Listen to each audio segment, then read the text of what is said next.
Yeah okay. First organisation of the department ಇಂದ start ಮಾಡೋಣ.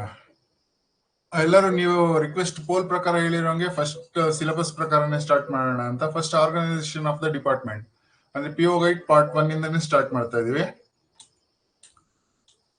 ಇದರಲ್ಲಿ ಇದು ಪಾರ್ಟ್ 1 ಹಾಗೆ section 1 organisation of the department ಆಗಿರುತ್ತೆ. ಆರ್ಗನೈಸೇಷನ್ ಇದ್ರದ್ದು ಫಸ್ಟ್ ಓವರ್ ವ್ಯೂ ನೋಡೋಣ. The Department of Post work under Ministry of Communication and managed by the Postal Service Board, which is the top decision making of the body. ಅಂತ ಹೇಳಿದ್ರೆ department of post work ಆಗೋದು ministry of communication under ಅಲ್ಲಿ, ಹಾಗೆ ಇದನ್ನ manage ಮಾಡೋದು postal service board ಅಂತ. ಅದಕ್ಕೆ ಒಂದು ಸಪರೇಟ್ ಬೋರ್ಡ್ ಇರುತ್ತೆ. ಪೋಸ್ಟಲ್ ಸರ್ವಿಸ್ ಬೋರ್ಡ್ ಅನ್ನೋದು apex management of the department. Apex ಅಂತ ಹೇಳಿದ್ರೆ ಟಾಪ್ ಮ್ಯಾನೇಜ್ಮೆಂಟ್ ಅಲ್ಲಿ ಇರುತ್ತೆ. ನೆಕ್ಸ್ಟ್ ಓಕೆ, ಈಗ ಪೋಸ್ಟಲ್ ಸರ್ವಿಸ್ ಬೋರ್ಡ್ ಅಂದ್ರೆ ಬೋರ್ಡ್. ಈಗ ನಾವು ಬೋರ್ಡ್ ಅಂತ ಹೇಳಿದ್ರೆ ನಮ್ ಪೋಸ್ಟಲ್ ಸರ್ವಿಸ್ ಬೋರ್ಡ್ ಮಾತ್ರ, PSB ಅಂತ ಶಾರ್ಟ್ ಫಾರ್ಮ್ ಅಲ್ಲಿ ಕರಿತೀವಿ. ಯಾರ್ಯಾರು ಪೋಸ್ಟಲ್ ಸರ್ವಿಸ್ ಬೋರ್ಡ್ ಅಲ್ಲಿ ಇರ್ತಾರೆ? ಇದರಲ್ಲಿ ಒಬ್ರು ಚೇರ್ಮನ್ ಇರ್ತಾರೆ. ಚೇರ್ಮನ್ ಆಫ್ ದ ಬೋರ್ಡ್ ಯಾವಾಗ್ಲೂ ಅವರು ಸೆಕ್ರೆಟರಿ ಪೋಸ್ಟ್ ಆಗಿರ್ತಾರೆ. ಹಾಗೆ DG ಪೋಸ್ಟ್ ಅಂದ್ರೆ director general, assistant director general, ADG post ಅವ್ರು ಇರ್ತಾರೆ. ಅವ್ರ ಜೊತೆಗೆ 6 ಜನ ಮೆಂಬರ್ಸ್ ಇರ್ತಾರೆ. ಈಗ 6 ಜನ ಮೆಂಬರ್ಸ್ ಯಾರ್ಯಾರು ಅಂತ ನೋಡೋಣ. ಅದರಲ್ಲಿ first one personal member operations, member technology. 4ನೇದು ಮೆಂಬರ್ PLI ಅದು ಪೋಸ್ಟಲ್ ಲೈಫ್ ಇನ್ಶೂರೆನ್ಸ್. 5ನೇದು ಬ್ಯಾಂಕಿಂಗ್ ಅಂಡ್ DBT. 6ನೇದು member planning and human resource development ಅಂದ್ರೆ HRD. ಇದು ಅಬ್ರಿವೇಶನ್ ಎಲ್ಲ ನಿಮ್ಗೆ ನೋಟ್ಸ್ ಅಲ್ಲಿ ಸ್ಟಡಿ ಮೆಟೀರಿಯಲ್ ಅಲ್ಲಿ ಅಬ್ರಿವೇಶನ್ ಎಲ್ಲ ನೀಟಾಗಿ ಕೊಟ್ಟಿರ್ತೀವಿ.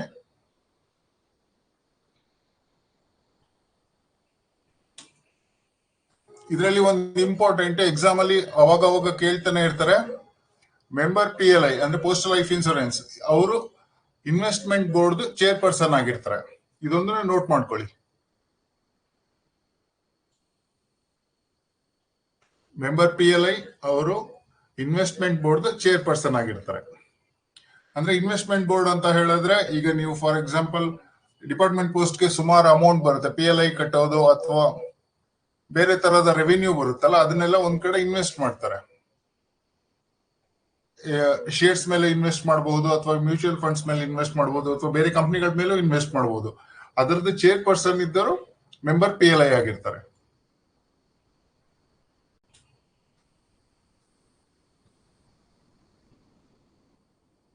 ಹಾಗೆ ಇದು ಒಂದು ಇಂಪಾರ್ಟೆಂಟ್ ಇರುತ್ತೆ. The postal service board is assisted by the senior staff officer of the director as secretary to the board. ಅಂದ್ರೆ ನಮ್ಮ ಪೋಸ್ಟಲ್ ಸರ್ವಿಸ್ ಬೋರ್ಡ್ಗೆ ಒಬ್ರು ಅಸಿಸ್ಟ್ ಮಾಡ್ತಾ ಇರ್ತಾರೆ. ಅವ್ರು ಯಾವಾಗ್ಲೂ ಸೀನಿಯರ್ ಸ್ಟಾಫ್ ಆಫೀಸರ್ ಆಗಿರ್ತಾರೆ. ಇದನ್ನು ಬೇರೆ ಸರ್ಕಲ್ ಕ್ವಶನ್ ಪೇಪರ್ ಅಲ್ಲಿ ಪ್ರೀವಿಯಸ್ ಅಲ್ಲಿ ಕೇಳಿದರೆ, ಯಾರಿನ್ ಅಂದ್ರೆ who is assisted by the PSB ಅಂತ, ಅಲ್ಲಿಗೆ ಸೀನಿಯರ್ ಸ್ಟಾಫ್ ಆಫೀಸರ್ ಅಂತ ಆಪ್ಷನ್ ಇರುತ್ತೆ. ಅದ್ರ ಜೊತೆಗೆ deputy director generals, directors and assistant director generals provide necessary function support to the board of the headquarters. ಅಂತ ಹೇಳಿದ್ರೆ ಹೆಡ್ ಕ್ವಾರ್ಟರ್ ಇರೋದು ಡೆಲ್ಲಿಯಲ್ಲಿ ಇರುತ್ತೆ. ಇದಕ್ಕೆ ಡೆಪ್ಯೂಟಿ ಡೈರೆಕ್ಟರ್ಸ್ ಜನರಲ್ ಮತ್ತೆ directors and assistant director general ಅವರು ಅಗತ್ಯವಾದಂತ ಸಪೋರ್ಟ್ ಕೊಡ್ತಾರೆ, ಅಂದ್ರೆ ಫಂಕ್ಷನ್ ಅದರ ಕಾರ್ಯನಿರ್ವಹಣೆಗೋಸ್ಕರ. ಇದರಲ್ಲೂ ಕೇಳಿದ್ದಾರೆ. ಪ್ರೀವಿಯಸ್ ಇಯರ್ ಕ್ವಶನ್ ಪೇಪರ್ ಅಲ್ಲಿ 3 ಕೊಟ್ಟಿದ್ದಾರೆ: deputy director generals, directors and assistant directors. ಇದು ಒಂದು ಇಂಪಾರ್ಟೆಂಟ್, ಇದನ್ನು ನೋಟ್ ಮಾಡ್ಕೊಳ್ಳಿ.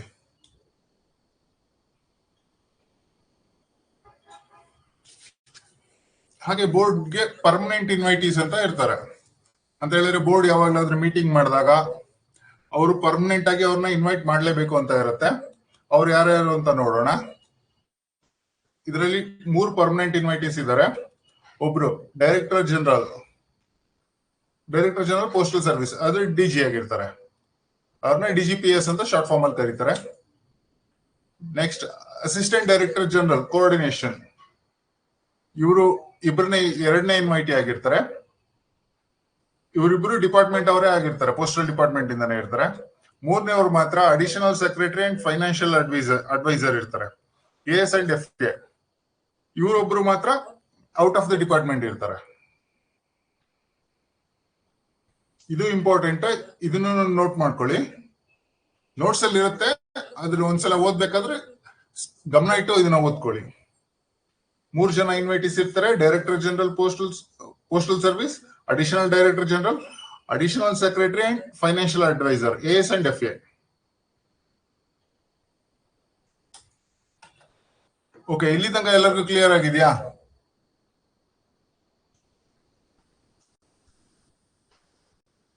ಕ್ಲಿಯರ್ ಆಗಿದ್ರೆ ಚಾಟ್ ಅಲ್ಲಿ ಎಸ್ ಅಂತ ಟೈಪ್ ಮಾಡಿ.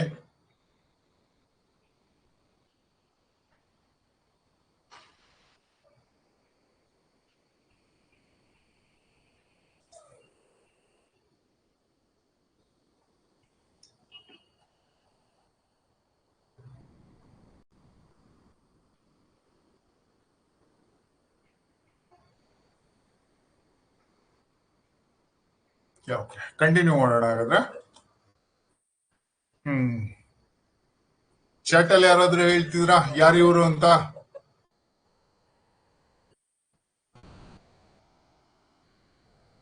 ನೇಮ್ ಗೊತ್ತಿಲ್ಲ ಅಂತ ಹೇಳಿದ್ರೆ ಯಾರು ಅಂತನಾದ್ರೂ ಹೇಳ್ಬೋದು, ಯಾವ ಪೋಸ್ಟ್ ಅಲ್ಲಿ ಇದಾರೆ ಅಂತ.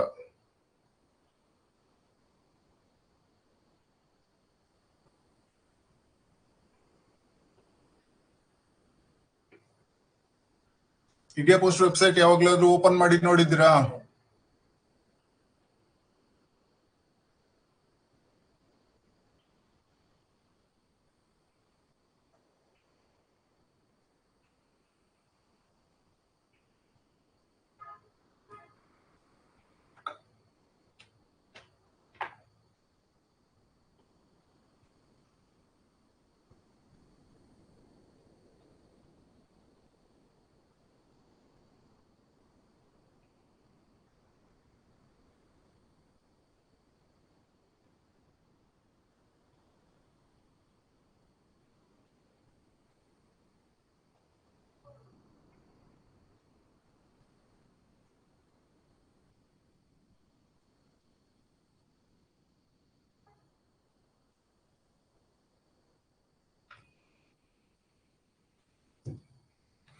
ಓಕೆ, ಸುಮಾರು ಜನ ತಪ್ಪು ಕೊಟ್ಟಿದ್ದೀರಾ, ಸ್ವಲ್ಪ ಜನ ಕರೆಕ್ಟ್ ಕೊಟ್ಟಿದ್ದೀರಾ.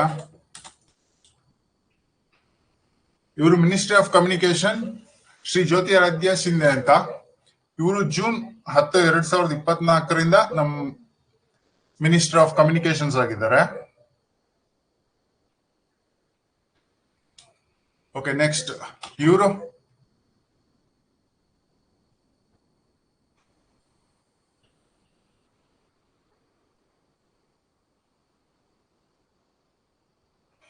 ಓಕೆ, ಈಗ ಸ್ಕ್ರೀನ್ ಅಲ್ಲಿ ಕಾಣಿಸ್ತಿದ್ದಿಲ್ಲ, ಇವ್ರು ಯಾರು ಅಂತ ಏನಾದ್ರು ಗೊತ್ತಾ?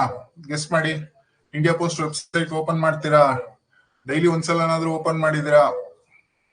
ಇವ್ರ ಫೋಟೋ ಕಾಣಿಸ್ತಾ ಇರುತ್ತೆ ಅಲ್ಲಿ.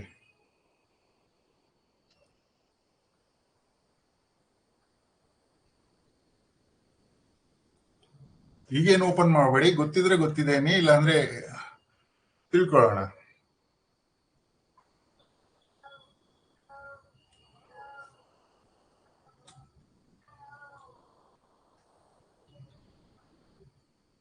It's okay. ಇವರು minister of state doctor Chandrashekhar Pemmasani ಅಂತ. ಇದರಲ್ಲಿ ಇಬ್ರು ಇದ್ದಾರೆ, ಮಿನಿಸ್ಟರ್ ಆಫ್ ಕಮ್ಯುನಿಕೇಶನ್ ಒಬ್ರು, ಮಿನಿಸ್ಟರ್ ಆಫ್ ಸ್ಟೇಟ್ ಒಬ್ರು. ಮಿನಿಸ್ಟರ್ ಆಫ್ ಸ್ಟೇಟ್ ಅಂತ ಹೇಳಿದ್ರೆ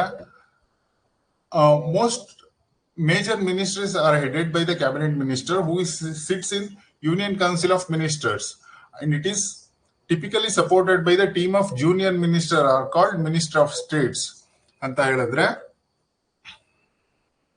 ಇವ್ರು ನಮ್ಮ ಮಿನಿಸ್ಟರ್ ಆಫ್ ಕಮ್ಯುನಿಕೇಶನ್ಸ್ ಇರ್ತಾರಲ್ಲ ಅವ್ರಿಗೆ ಇವರು ಸಪೋರ್ಟ್ ಮಾಡ್ತಾರೆ.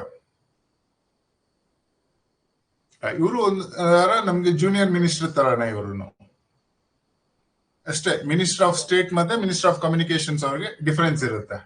ಇದೆಲ್ಲ ಮೇಜರ್ ಮಿನಿಸ್ಟ್ರೀಸ್ ಅಲ್ಲಿ ಮಾತ್ರ ಇರುತ್ತೆ. For example railways, department of post, ಈ ತರ ಮೇಜರ್ ಮಿನಿಸ್ಟ್ರೀಸ್ ಅಲ್ಲಿ ಮಾತ್ರ ಇರುತ್ತೆ. ನೆಕ್ಸ್ಟ್ ಇವ್ರು ಗೊತ್ತಾ?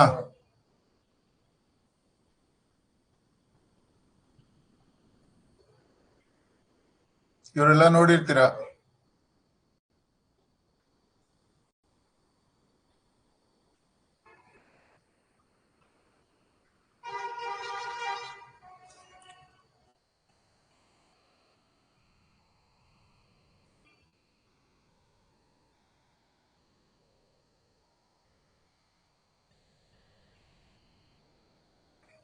S, okay. Miss Vandita Kaul ಇವ್ರು ಏನಾಗಿದ್ದಾರೆ?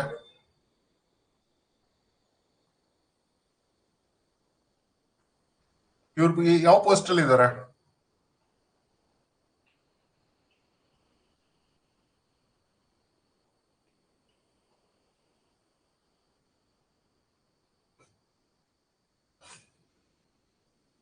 ನೋ, ಡಿಜಿ ಅಲ್ಲ.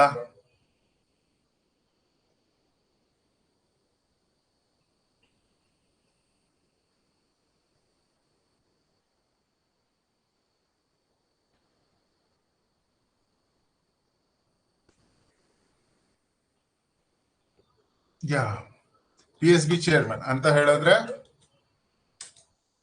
ಇವರು secretary post, miss Vandita Kaul.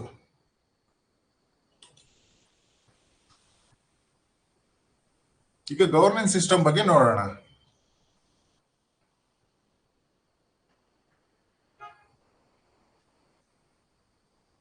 To provide efficient postal service in the entire country is divided into 23 postal circles and led by CPMG. ಅಂತ ಹೇಳಿದ್ರೆ ನಮ್ಮ ದೇಶವನ್ನ 23 ಪೋಸ್ಟಲ್ ಸರ್ಕಲ್ ಆಗಿ ವಿಂಗಡಿಸಲಾಗಿದೆ. ಅದರ ಒಂದೊಂದು ಸರ್ಕಲ್ದು ಹೆಡ್ ಆಗಿ ಚೀಫ್ ಪೋಸ್ಟ್ ಮಾಸ್ಟರ್ ಜನರಲ್ ಇರ್ತಾರೆ.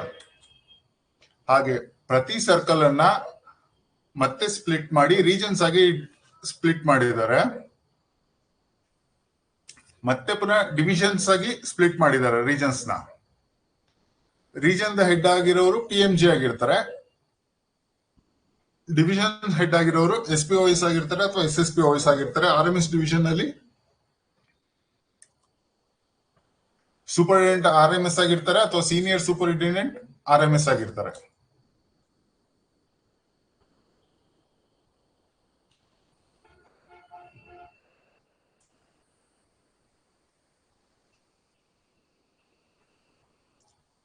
ಓಕೆನಾ? ಹಾಗೆ ಮೇನ್ ನಮ್ಗೆ ಒಂದೊಂದು ಪ್ರತಿ ಸರ್ಕಲ್ ಅಲ್ಲೂ ಒಂದು ಫಂಕ್ಷನಲ್ ಯೂನಿಟ್ಸ್ ಇರುತ್ತೆ. ಅದು ನಿಮ್ಗೆ CSD ಅಂದ್ರೆ ಸರ್ಕಲ್ ಸ್ಟಾಂಪ್ಸ್ ಡಿಪೋ ಆಗಿರುತ್ತೆ, ಪೋಸ್ಟಲ್ ಸ್ಟೋರ್ಸ್ ಡಿಪೋ ಆಗಿರುತ್ತೆ, ಮೇಲ್ ಮೋಟಾರ್ ಸರ್ವಿಸ್ MMS ಆಗಿರುತ್ತೆ. ಅದ್ರ ಜೊತೆಗೆ ಇನ್ನೊಂದು ಇಂಪಾರ್ಟೆಂಟ್ ಇರುತ್ತೆ RLO, ರಿಟರ್ನ್ ಲೆಟರ್ ಆಫೀಸ್ ಅಂತ. ಅದು ಜನರಲಿ ಸರ್ಕಲ್ ಹೆಡ್ ಕ್ವಾರ್ಟರ್ ಅಲ್ಲಿ ಲೊಕೇಟ್ ಆಗಿರುತ್ತೆ. ಫಾರ್ ಎಕ್ಸಾಂಪಲ್ ಕರ್ನಾಟಕದಲ್ಲಿ RLO ಇರೋದು ಬೆಂಗಳೂರಲ್ಲಿ.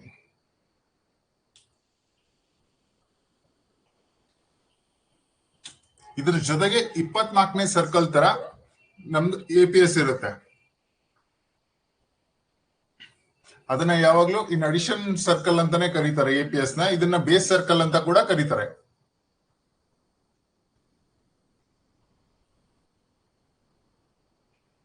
ಇನ್ additional circle it's called base circle, caters specially to the postal communication needs of the armed forces.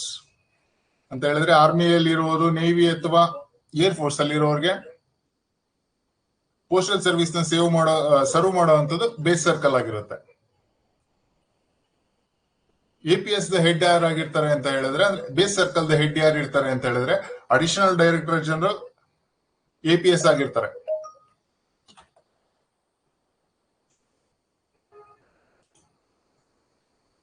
S ಹೇಳಿ. APS the head ಯಾರು ಆಗಿರ್ತಾರೆ ಬೇಸ್ ಸರ್ಕಲ್ ಹೇಳಿದ್ರೆ additional director general APS ಆಗಿರ್ತಾರೆ. Sir RLO ಅಂದ್ರೆ sir RLO ಕೇಳಿಸ್ತಾ ಇದೆಯಾ sir? RLO ಅಂತ ಹೇಳಿದ್ರೆ ರಿಟರ್ನ್ ಲೆಟರ್ ಆಫೀಸ್ ಅಂತ ಅದ್ ನಿಮ್ ಮುಂದೆ ಬರುತ್ತೆ RLO ಅನ್ನೋದು. RLO ಬಗ್ಗೆ ನಿಮ್ಗೆ ಅದ್ರಲ್ಲಿ ಡೀಟೇಲ್ ಆಗಿ ಎಕ್ಸ್ಪ್ಲೈನ್ ಮಾಡ್ತೀವಿ.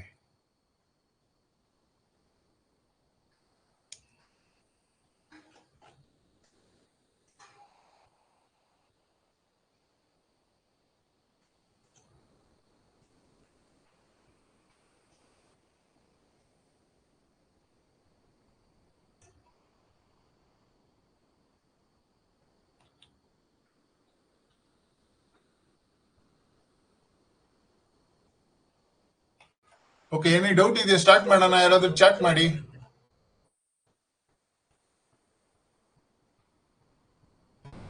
ಹೇಮಕಿರಣ್ ಅವ್ರು ಏನೋ ಕೇಳಿದ್ರು, ವಾಯ್ಸ್ ಬ್ರೇಕ್ ಆಗ್ತಾ ಇದೆ.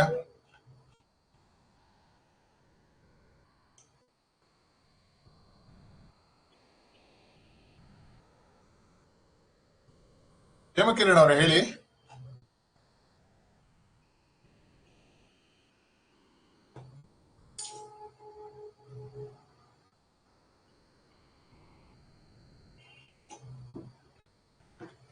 ಓಕೆ, ಸ್ಟಾರ್ಟ್ ಮಾಡಿ ಅಂತ ಇದಾರೆ.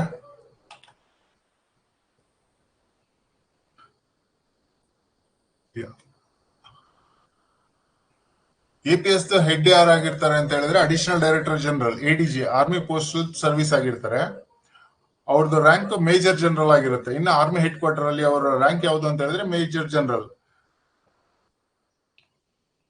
ಇದನ್ನು ಅಷ್ಟೇ ಟೈಪ್ಸ್ ಆಫ್ ಪೋಸ್ಟ್ ಆಫೀಸಸ್ ಬಂದಾಗ APS ಬಗ್ಗೆ ತಿಳ್ಕೊತೀವಲ್ಲ, ಅಲ್ಲಿ ಇದ್ರ ಬಗ್ಗೆ ಡೀಟೇಲ್ ಆಗಿ ಓದೋಣ.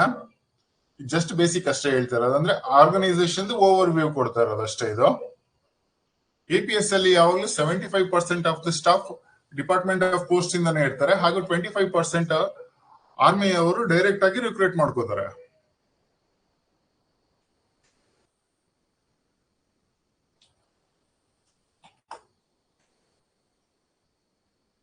ಓಕೆ, ಕ್ಲಿಯರಾ?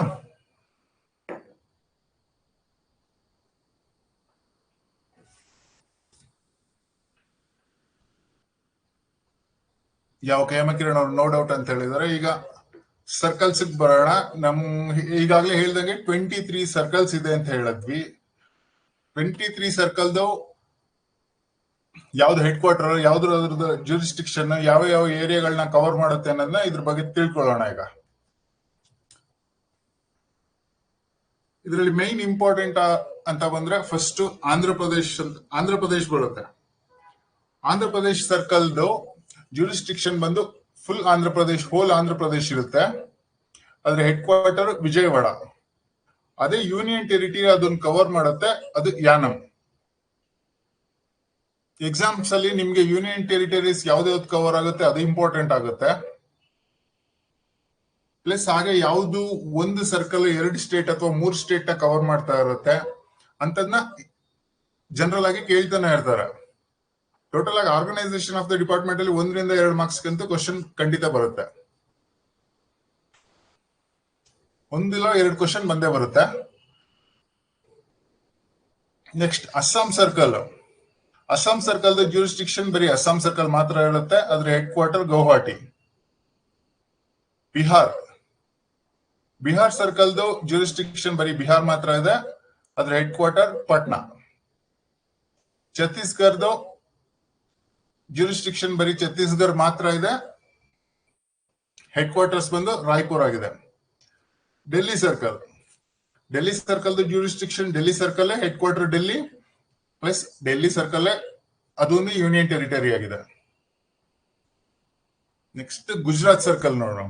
ಗುಜರಾತ್ ಸರ್ಕಲ್ ಅಲ್ಲಿ ಅದ್ರದ್ದು ಜ್ಯೂರಿಸ್ಟಿಕ್ಷನ್ ಗುಜರಾತ್, ಆದ್ರೆ ಅದು ಡಿಯು, ಡಮನ್, ದಾದ್ರಾ ಮತ್ತೆ ನಗರ್ ಹವೇಲಿ 4 ಯೂನಿಯನ್ ಟೆರಿಟರೀಸ್ ನ ಕವರ್ ಮಾಡುತ್ತೆ. ಇದು ಇಂಪಾರ್ಟೆಂಟ್ ಆಗುತ್ತೆ ನಿಮ್ಗೆ. ಈ 4ರಲ್ಲಿ ಕೇಳ್ಬಹುದು ಕ್ವಶನ್ಸ್, ಯಾವ್ದು ಕವರ್ ಮಾಡುತ್ತೆ ಅಂತ. ಅದ್ರದ್ದು ಹೆಡ್ ಕ್ವಾರ್ಟರ್ ಅಹಮದಾಬಾದ್ ಆಗಿರುತ್ತೆ. ಹರಿಯಾಣ ಸರ್ಕಲ್ ಜ್ಯೂರಿಸ್ಟಿಕ್ಷನ್ ಬರೀ ಹರಿಯಾಣ ಮಾತ್ರ. ಅದ್ರದ್ದು head quarter Ambala. Himachal Pradesh jurisdiction full state, head quarter Shimla ಇದೆ. ಜಮ್ಮು ಕಾಶ್ಮೀರ ಯಾವ್ದಾವ್ದು ಕವರ್ ಮಾಡುತ್ತೆ ಅಂದ್ರೆ ಜಮ್ಮು ಅಂಡ್ ಕಾಶ್ಮೀರ ಮತ್ತೆ ಲಡಾಖ್ ಅನ್ನೋದು ಈಗ ಯೂನಿಯನ್ ಟೆರಿಟರಿ ಇದೆ. ಅದು ಇಂಪಾರ್ಟೆಂಟ್ ಆಗುತ್ತೆ ನಿಮ್ಗೆ. ಅದ್ರದ್ದು ಹೆಡ್ ಕ್ವಾರ್ಟರ್ ಬಂದು ಶ್ರೀನಗರ್ ಆಗಿದೆ. ಜಾರ್ಖಂಡ್ ಫುಲ್ ಹೋಲ್ ಜಾರ್ಖಂಡ್ ಅದ್ರದ್ದು ಜ್ಯೂರಿಸ್ಟಿಕ್ಷನ್ ಆಗಿದೆ. Head quarter Ranchi. Next Karnataka circle head quarter Bengaluru ಆಗಿದೆ. ಇದು ಹೋಲ್ ಕರ್ನಾಟಕ ಮಾತ್ರ ಕವರ್ ಮಾಡುತ್ತಾ. ಕೇರಳ ಸರ್ಕಲ್ ಅಲ್ಲಿ ಕೇರಳ ಸ್ಟೇಟ್ ಮತ್ತೆ ಲಕ್ಷದ್ವೀಪ್ ಐಲ್ಯಾಂಡ್, ಇದು ಒಂದು ಇಂಪಾರ್ಟೆಂಟ್. ಇದರದ ಹೆಡ್ ಕ್ವಾರ್ಟರ್ ತ್ರಿವೇಂದ್ರಂ ಆಗಿದೆ. ಮಧ್ಯಪ್ರದೇಶ ಮಾತ್ರ ಕವರ್ ಆಗಿದೆ. Head quarter Bhopal. ಇದು ಮಹಾರಾಷ್ಟ್ರ ಸರ್ಕಲ್ ಇಂಪಾರ್ಟೆಂಟ್ ಆಗುತ್ತೆ. ಮಹಾರಾಷ್ಟ್ರ ಸರ್ಕಲ್ ಮಹಾರಾಷ್ಟ್ರ ಮತ್ತೆ ಗೋವಾ ಸ್ಟೇಟ್ ಎರಡನ್ನೂ ಕವರ್ ಮಾಡುತ್ತೆ. ಇದರದ ಹೆಡ್ ಕ್ವಾರ್ಟರ್ ಮುಂಬೈ ಇದೆ. ಸುಮಾರು ಕ್ವಶನ್ಸ್ ಅಲ್ಲಿ ಸುಮಾರು ಪೇಪರ್ಸ್ ಅಲ್ಲಿ ಕೇಳಿದ್ದಾರೆ ಗೋವಾ ಸ್ಟೇಟ್ ಯಾವ್ದು ಕವರ್ ಆಗಿದೆ ಅಂತ, ಅಂದ್ರೆ ಯಾವ ಸರ್ಕಲ್ ಕವರ್ ಮಾಡುತ್ತೆ ಅಂತ. ಇನ್ನೊಂದು ಇಂಪಾರ್ಟೆಂಟ್ ನಾರ್ತ್ ಈಸ್ಟ್ ಸರ್ಕಲ್ ಅಲ್ಲಿ ಏನಕ್ಕೆ ಇಂಪಾರ್ಟೆಂಟ್ ಆಗುತ್ತೆ ಅಂತ ಹೇಳಿದ್ರೆ, ನಾರ್ತ್ ಈಸ್ಟ್ ಸರ್ಕಲ್ ಅನ್ನೋದು 6 ಸ್ಟೇಟ್ ನ ಕವರ್ ಮಾಡುತ್ತೆ. ಅದ್ಯಾವ್ದು ಅಂತ ಹೇಳಿದ್ರೆ ಅರುಣಾಚಲ್ ಪ್ರದೇಶ, ಮೇಘಾಲಯ, ಮಣಿಪುರ, ಮಿಜೋರಾಂ, ನಾಗಾಲ್ಯಾಂಡ್, ತ್ರಿಪುರ. 6 ಸ್ಟೇಟ್ ಕವರ್ ಆಗಿದೆ ಇದು. ಇಲ್ಲಿ ಮ್ಯಾಪ್ ಅಲ್ಲಿ ಇದು ಸೇಮ್ ಕಲರ್ ಅಲ್ಲಿ ಹೈಲೈಟ್ ಆಗಿರುತ್ತೆ. ನಿಮ್ಗೆ ನೋಟ್ಸ್ ಅಲ್ಲಿ ಇದೇ ತರ ಕೊಟ್ಟಿರ್ತೀವಿ.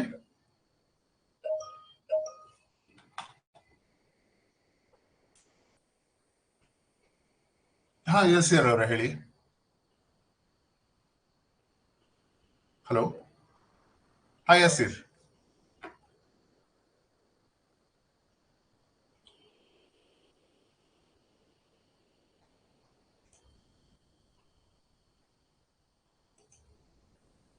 ಏನಿಲ್ಲ, ಕಂಟಿನ್ಯೂ ಮಾಡೋಣ. ಓಕೆ, ಬೈ ಮಿಸ್ಟೇಕ್ ಅಂತ ಹಾಕಿದ್ದಾರೆ. ಹಾಗೆ ಒರಿಸ್ಸಾ ಸರ್ಕಲ್ ಬರೀ ಒರಿಸ್ಸಾ ಸ್ಟೇಟ್ ಮಾತ್ರ ಕವರ್ ಆಗಿದೆ.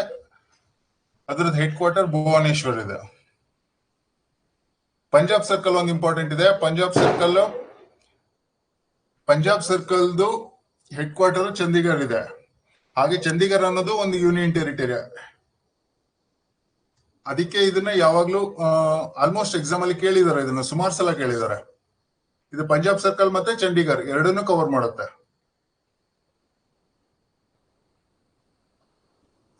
ಇನ್ನು ರಾಜಸ್ಥಾನ್ ಸರ್ಕಲ್ ಬರೀ ರಾಜಸ್ಥಾನ್ ಸ್ಟೇಟ್ ಮಾತ್ರ ಕವರ್ ಮಾಡುತ್ತೆ. ಅದರದ್ದು ಹೆಡ್ ಕ್ವಾರ್ಟರ್ ಜೈಪುರ್ ಆಗಿದೆ. Next Tamil Nadu circle Tamil Nadu state ಮತ್ತೆ ಪಾಂಡಿಚೇರಿ ಯೂನಿಯನ್ ಟೆರಿಟರಿ ಅಷ್ಟನ್ನು ಕವರ್ ಮಾಡುತ್ತೆ. ಇದು ಇಂಪಾರ್ಟೆಂಟ್. ಅದ್ರದ್ದು ಹೆಡ್ ಕ್ವಾರ್ಟರ್ ಚೆನ್ನೈ ಇದೆ. ತೆಲಂಗಾಣ ಸರ್ಕಲ್ದು ಜ್ಯೂರಿಸ್ಟಿಕ್ಷನ್ ತೆಲಂಗಾಣ, ಅದರದ್ದು ಹೆಡ್ ಕ್ವಾರ್ಟರ್ ಹೈದರಾಬಾದ್.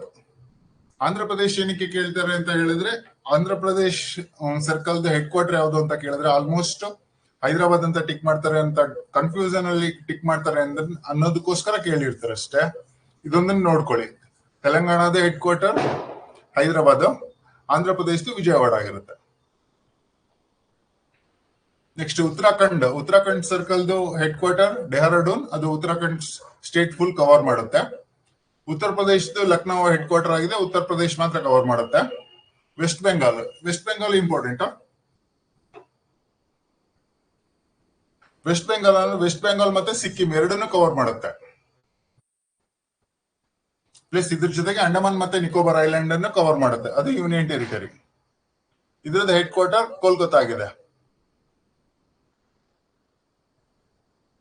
ಹಾಗೆ base circle, APS base circle ಅದನ್ನ 24ನೇ ಸರ್ಕಲ್ ಅಂತ ಕನ್ಸಿಡರ್ ಮಾಡ್ತಾರೆ. ಲಾಸ್ಟ್ 2 years ಬ್ಯಾಕ್ ಒಂದು ಪೇಪರ್ ಅಲ್ಲಿ ಕೇಳಿದ್ದಾರೆ, ಇನ್ಕ್ಲೂಡಿಂಗ್ APS ಟೋಟಲ್ ಎಷ್ಟು ಸರ್ಕಲ್ ಇದೆ ಅಂತ ಕೇಳಿದ್ದಾರೆ. ಅವಾಗ 24 ಅಂತ ಆನ್ಸರ್ ಟಿಕ್ ಮಾಡ್ಬೇಕಾಗತ್ತೆ. APS ಹೆಡ್ ಕ್ವಾರ್ಟರ್ ನಿಮ್ಗೆ ಡೆಲ್ಲಿಯಲ್ಲಿದೆ. ಅದು ನಿಮ್ಗೆ 56 APO ಡೆಲ್ಲಿ ಮತ್ತೆ 99 APO ಕೋಲ್ಕತ್ತಾ, ಅದು ಪೂರ್ತಿ ಕವರ್ ಆಗಿರುತ್ತೆ. ಅದರಲ್ಲಿ ಏನಾದ್ರು ಡೌಟ್ ಇದೆಯಾ?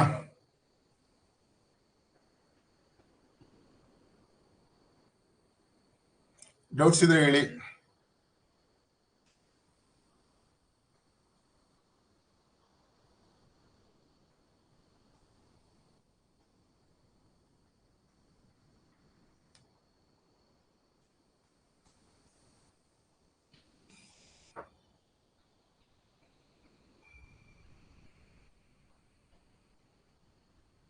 ಓಕೆ, ಕಂಟಿನ್ಯೂ ಮಾಡೋಣ.